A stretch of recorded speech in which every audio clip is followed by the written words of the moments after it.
কিছু গুরুত্বপূর্ণ বাক্য সংকোচন পড়ব।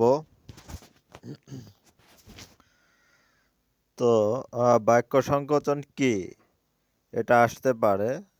যদি এটা আসে, বাক্য সংকোচন কি?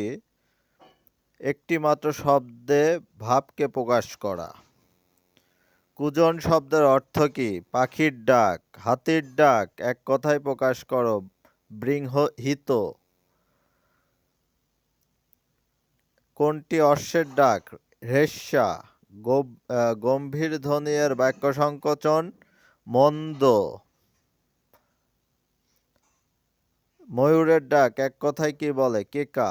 নাদ শব্দের অর্থ কি? সিংহের ডাক। কোনটি রাজহাঁসের ডাক? ক্রেস্কার। মক মক হলো ব্যাঙের ডাক। নূপুরের ধ্বনি এক কথায় প্রকাশ করো, নিক্কন। যা কোথাও উঁচু কোথাও নিচু, বন্ধুর। কষ্টে অতিক্রম করা যায় না, দূর অতিক্রম। যা সহজে অতিক্রম করা যায় না, দূর অতিক্রম।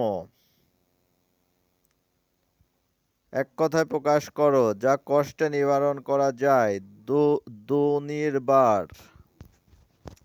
এক কথায় প্রকাশ করো, যা সহজে উত্তীর্ণ হওয়া যায় না, দুস্তর।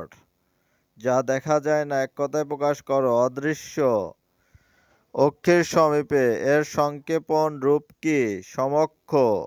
বাক্যে সংকোচন করুন। চক্ষুর সম্মুখে সংগঠিত চাক্ষুষ। যার চক্ষু লজ্জা নেই, চশমখোর। যার জ্যোতি বেশিক্ষণ স্থায়ী হয় না, তাকে কি বলে? ক্ষণপ্রভা। তো এই পর্যন্তই রাখবো আজকে। ধন্যবাদ।